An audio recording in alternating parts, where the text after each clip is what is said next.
Hello everyone, I am DK Sharma from Art Group of Education. Again, welcome you. Now we discuss about accounting for partnership firms fundamental who provide by Prashant SR sir.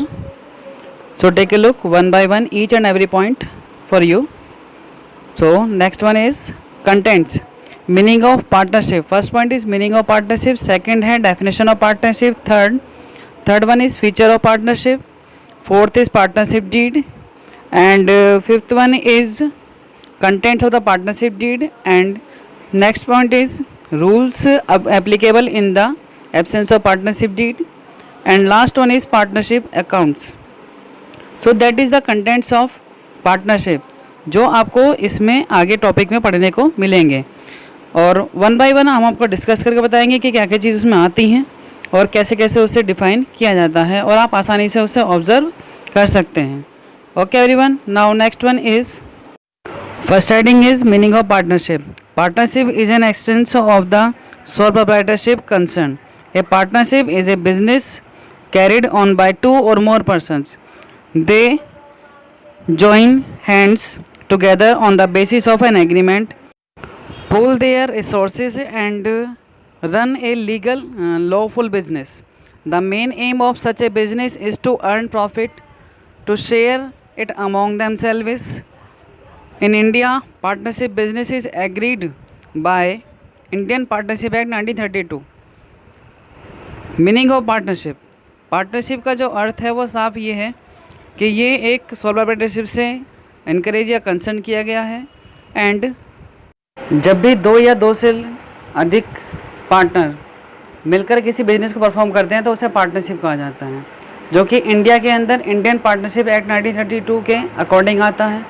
ये एक lawful business होता है, यानी पूरा legal होता है, जिसमें हर एक टर्म्स और कंडीशंस राइट डाउन की जाती हैं और एग्री की जाती हैं.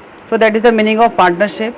After that next one is for you definition of partnership in short. According to the section 4 of the Indian Partnership Act 1932, partnership may be defined as the relationship between persons who have agreed to share the profit of a business carried on by all or any of them acting for all. यानी या तो उनमें से कोई सा एक करे या सारे करें, जो भी मिलकर बिजनेस करते हैं उस सबको क्या कहा जाता है, पार्टनरशिप कहा जाता है. और ये भी पार्टनरशिप एक्ट 1932 के अकॉर्डिंग चलता है सेक्शन 4 में, जिसमें एक पर्सन या दोनों पर्सन एग्रीड होते हैं अपने शेयर प्रॉफिट को बांटने के लिए.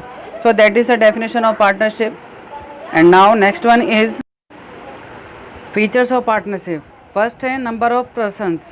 ए minimum of 2 persons are registered to form a partnership. There is a limit on maximum number of persons which is certificate a partnership firm.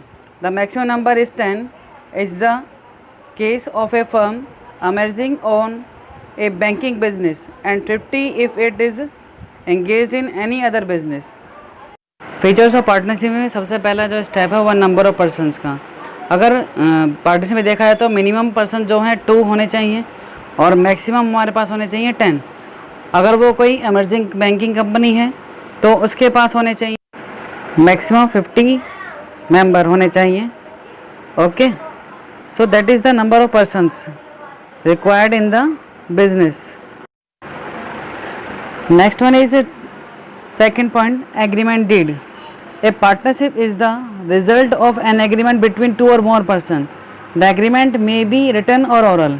The written agreement is known as partnership deed. Features of partnership का ये second point है, जिसका नाम है agreement और deed. इसमें क्या होता है कि हमारे पार्टनर्स के बीच में एक एग्रीमेंट सेट किया जाता है. वो एग्रीमेंट 2 तरह से होता है, एक तो रिटन में होता है, एक ओरल में होता है. जो रिटन में एग्रीमेंट होता है उसे पार्टनरशिप डीड कहा जाता है, जिससे कि कोई भी आगे जाके प्रॉब्लम फेस ना करनी पड़े. So that is the agreement. And second and next one is business. The partner should carry some business and should be some lawful business. Partnership का फीचर जो है थर्ड, बिजनेस, उसमें आपका जो पार्टनर्स हैं वो बिज़नेस कैरी करें, कोई भी ऐसा बिजनेस जिसमें लॉफुल बिजनेस हो और हमें क्या हो, उससे बेनिफिट हो यार, प्रॉफिट मिलता हो, तभी वो बिज़नेस पार्टनरशिप डीड के यानी पार्टनरशिप फीचर्स में आएगा, वरना नहीं आएगा। So that is the third point, business in the feature of partnership. And next one is sharing of profit. The purpose of partnership must be to earn profit. The profit should be shared by the partners in agreed ratio. If there is no specific agreement in this reward, partners will share the profit equally. अगर कोई भी ऐसा ratio या कोई भी point mention नहीं है profit के लिए, तो वो प्रॉफिट को इक्वली बांट लेंगे। And next one is almost good faith. Good faith is the essence of a partnership, hence each partner should be just and faithful to another. Almost good faith का मतलब होता है पार्टनर्स जो भी साथ में काम कर रहे हैं उनके बीच में एक वैल्यूएबल फेथफुल रिलेशन होना चाहिए। ये नहीं कि एक पूरा ही ओपनली सारा वर्क कर रहा है, दूसरा क्लोजली कर रहा है, ऐसा नहीं होना चाहिए। तो दोनों के बीच में जो रिलेशन होना चाहिए वो कैसा होना चाहिए, बिल्कुल एकदम फेथफुल होना चाहिए। So that is the fifth point of all utmost good faith. Okay everyone, after that next point, next one is unlimited liabilities. Liability of each partner is unlimited. It means that partners are individually and collectively liable for all debts of the firm. कहने का मतलब ये है अगर कोई भी आगे जाके लॉस होता है तो उसके लिए कोई एक लेबल नहीं होगा, बल्कि दोनों ही पार्टनर या तीनों पार्टनर जो भी फर्म के अंदर पार्टनर्स हैं वो सारे के सारे ही उसके लिए लेबल होंगे, यानी उसे फेस करेंगे। तो इसलिए कहा जाता है अनलिमिटेड लाइबिलिटीज़ हैं। तो ये हर एक की नहीं, हर एक की होती है जो पार्टनर्स वहाँ पर इंक्लूड होता है। So that is the point, unlimited liability. And next one is no separate legal existence. A partnership is not a legal entity, it has no separate legal existence apart from the partners. Partner जब business में जुड़ा हुआ है, दोनों एक दूसरे साथ partnership कर रहे हैं, तो हर एक पार्टनर का अपना अपना कोई सेपरेट लीगल एंटिटी नहीं होता, सबका मिलकर एक ही होता है। चाहे कोई काम ज़्यादा करे या कम करे, पर फिर भी सबका लीगल एग्जिस्टेंस एक ही होता है, अलग अलग नहीं होता। So that is the seven point of no separate legal existence of partnership, जो को बताता है कि किसी की भी लीगल एंटिटी अलग नहीं होती है। So that is the end next one is for you partnership deed. Partnership is the result of an agreement between two or more person. The agreement may be oral or written. When the agreement is in written form, it is known as partnership deed. It may be defined as a document containing the terms of partnership as agreed by the partners. Is called partnership deed or article of partnership. Partnership deed एक तरह से समझौता होता है जो partners के बीच में होता है, जिसे हम अगर ओरली कहते हैं तो उसका कोई मीनिंग नहीं बैठता, पर रिटर्न जो होता है उसे हम पार्टनरशिप डीड कहते हैं। इसमें हमारे सारे कंटेनिंग पॉइंट्स जो होते हैं, टर्म्स कंडीशन सारी ही मेंशन की जाती हैं, जिससे कि फ्यूचर में कोई भी एनी क्वेरी या प्रॉब्लम क्रिएट ना हो अगर पार्टनरशिप डिसॉल्व होती है तो। So that is a partnership deed, as you can see that read out. और इसे आर्टिकल ऑफ पार्टनरशिप भी कहा जाता है क्योंकि इसमें सारी टर्म्स और कंडीशंस मेंशन की जाती हैं। After that next one is for you contents of partnership deed. Contents of partnership deed में क्या क्या चीज़ मेंशन होती है, क्या क्या होता है, वो सब यहाँ पर लिखा हुआ है।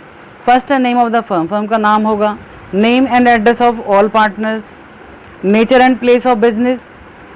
Next one is date of commencement of partnership and definition of partnership if any, capital formations by the partners, कितना कितना वो कंट्रीब्यूट कर रहे हैं, the amount which can be withdrawn by each partner, कितना कितना विड्रॉ करेगी इन फ्यूचर में, rules regarding operations of bank accounts, ये सब चीज़ें।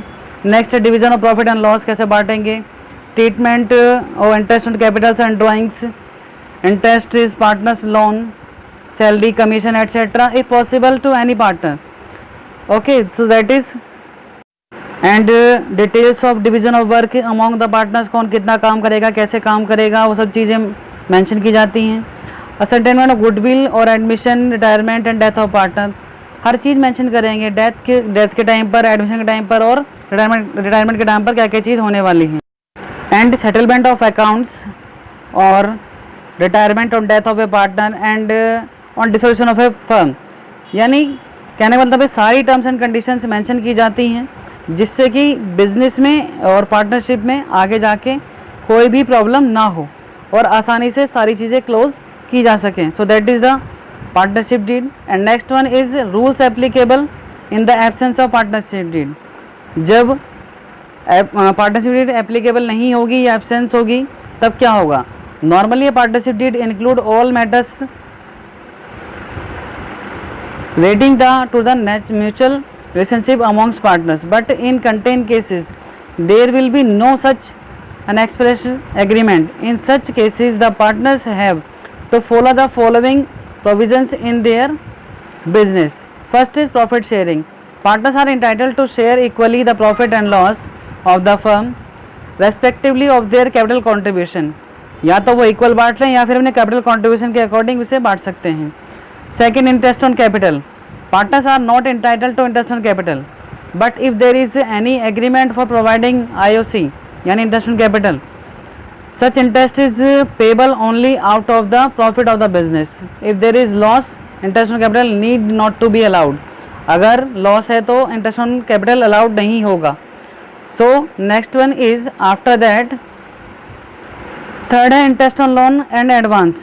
If any partner has advanced some money to the firm, यानी कुछ पैसा फर्म को दिया है in addition to his capital, then he will be entitled to get an interest on the amount at the rate of 6% per annum even if there are losses.